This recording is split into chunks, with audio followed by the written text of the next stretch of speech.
Hi everybody, my name is Sarah, Pearls of Wisdom and Food with Keto Under 20. And yes, I know, is it better to say you're going away and then don't? Or is it better to say, I'll be right back.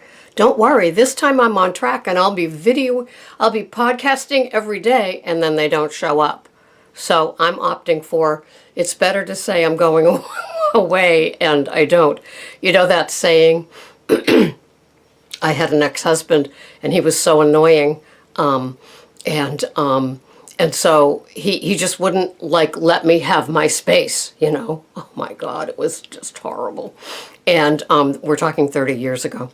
And so he finally got me this great big button, you know, like a political button, except it's another button. And it says, how can you miss me when I won't go away? So at least he knew what he was doing, right? So here I am, and I walked today. And as I was walking, I was processing this whole decision to cut back and why and everything else.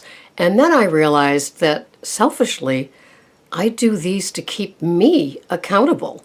And I try not to make these videos like about me, you know the difference, right? But really what I was going to lose was my support system, in the sense of, by making these videos and oftentimes showing you what I'm eating, and then actually eating what I'm tracking, as opposed to, well, I'll just go back in and change it. Well, I'll just go back in and, adjust it. No, I don't run that way. And I hope that you guys don't either. I think that the whole reasoning behind tracking is that psychologically you put it there, and it's like accountability to yourself, which should be more important than other people, really. But sometimes we need to do it with other people to keep us accountable to ourselves, if you're following this whole conversation. Aren't you glad I'm back? And and so we do the tracking and put it all in before we partake in our day, we partake in our day. So then we have that to go back to, and it's like illuminated and in neon, and it's like, yes, that's what you're having. You're having that 4 ounces of turkey meat, and you're having it on spinach greens, and you're having it with 1 tablespoon of extra virgin olive oil, and you're also having, a 1/4 cup of organic mushrooms sliced with it. That's what you're having. And then maybe on the side, you're having some celery sticks, organic, with some organic cream cheese or Neuchâtel cream cheese, or 1 tablespoon of cashew butter, or something like that. And so when it comes time to, hey, we're ordering out for lunch, you in? You say, no, thank you. Whereas the old you might have said, I'll just keep it in my little, refrigerated bag, and 1 more day, and I'll have that tomorrow. Yeah, count me in for the Subway, turkey with garbage on it, or in a garbage roll, right? So the whole idea of the tracking is an accountability. The whole idea for me doing these videos is an accountability. Why do you watch these silly little videos? Because you want to be accountable to yourself as well. And so when one of those systems breaks down and the plug is pulled for what seems like reasonable reasons, like, yes, Sarah, you might get burned out from doing a video every day without having any inspiration to give anybody, because if you're not being enthusiastic about what you're doing, you expect us to go into our tracker and keep our grams under 20 for carbs? No.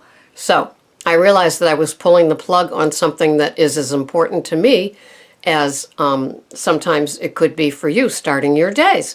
And so here I am. I guess I'm not going away. But I did get infused by that. And it's like, it's like having an appreciation for something. Like, say, I don't know, you sprained your back and you can't go walking. And up until then, your walking was a drudgery. It's like, oh yeah, I gotta walk today. And then suddenly, okay, you don't have to, because your back is out. And you can take all these pain-killing drugs and just sit there like, a piece of a pillow on a couch and do nothing but watch videos. And then all of a sudden you really, really miss the walking. So that's how this, I don't know, 48, 72-hour run was.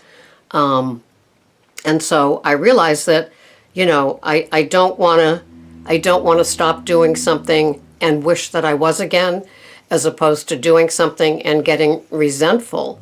On paper, those two can look the same. There's no podcast. But what is it doing? What is it doing? Where is my inspiration and my juju and my motivation and all my stuff that I need?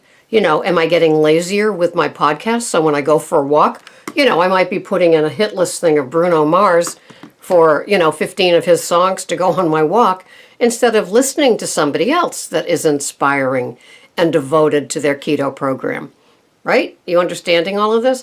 So the keto program is a 7-day-a-week program. There aren't cheat days.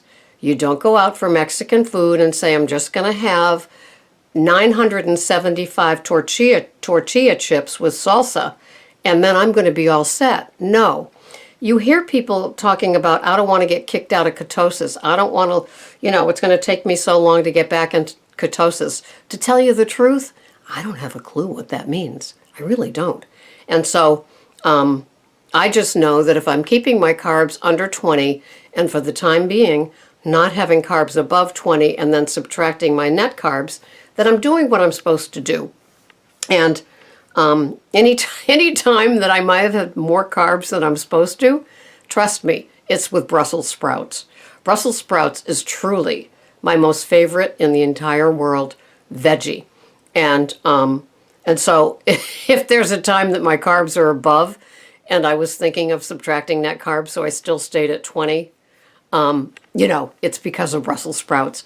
It's not because of 975 tortilla chips with salsa that I promise I'll never ever have to do again, as I order the taco bowl, which is that fried thing, and some of the, little sections fell into the thing that I was eating. No, I don't operate that way. I am one of those that on the back of an AA medallion, okay, it says, to thine own self be true. And that's what you need to do here. If you're doing keto, I don't care if you're having, 60 or 70 carbs as you try to get more keto-fied. You're paying attention to your macros. You're getting used to the adjustment on whatever tracking system you're using. And you're getting used to that whole macro thing. So when people talk about macros, you're not going, I don't even know what they're talking about. Entering into the world of keto is a way of living and a way of eating that does require, it's like being plopped into a foreign country with a language that you don't know, and you have no clue. All you know is that it's still February, and if you take 90 days of paying attention to what you're eating, you could be fitting into that bathing suit that seems so far away, if that's your goal. Now for me, it's having my wardrobe of the size that I've been in since I've been in keto, still fitting, because I have a fabulous wardrobe. I have a problem. I love clothes. And so when I buy something in the size that I've been now for a year and a half, then I don't want to give up these sizes. I don't want to start replacing all my old navy pixie pants in a larger size. No, I don't. I want these things to fit because, it's that same thing as wishing I could do a podcast instead of resenting that I have to do a podcast, or wishing I could walk instead of resenting that I can't walk. I don't want to move into a new size because that bite seemed perfectly okay.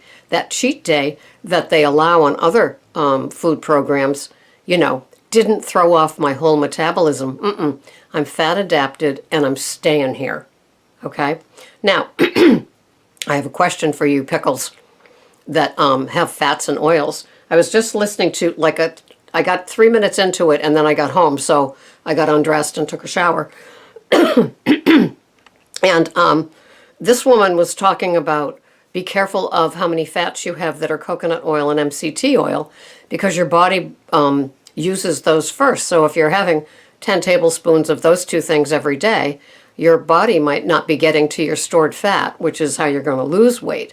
And I don't think I've ever heard that before, So I'm not sure if this is from a source that I should believe or something that I might question and seek other opinions or other, not just opinions, but other facts. So have any of you ever heard that I know that it burns fat fast first, but I was just wondering if those two culprits, those two delicious things that I enjoy, could be causing problems and weight stalls. So that's just a question I'm throwing out there. So anyway, my little pickles, I'm back. I've had my BPC for the day. I'll have another coffee with butter in it later, or tea with butter in it, or both. Why? Because I can. Because I allow plenty of space for my fats. And I'm loving my ghee, and I'm loving my cultured organic Valley butter, as well as Kerrygold. And I love my coconut oil, and I love my brain octane, and I love my Calapo oil. And so I'm not going I'm not going anywhere, keto-wise or podcast-wise. So thanks so much for listening. I know, head scratcher, isn't it? This has been Sarah, Pearls of Wisdom and Food with Keto Under 20. Why would you do anything else? Oh my God. As I'm sitting here choking, right? It feels so good. This program works. And, you know, I'm 66 and almost a half in a couple of days. And if you told me that I would have the body that I only dreamed of when I was a very fat little girl from age 9 on, I never ever would have believed you. Keto, baby. It works. Thanks so much for watching. This has been Sarah. See you next time. Bye-bye for now.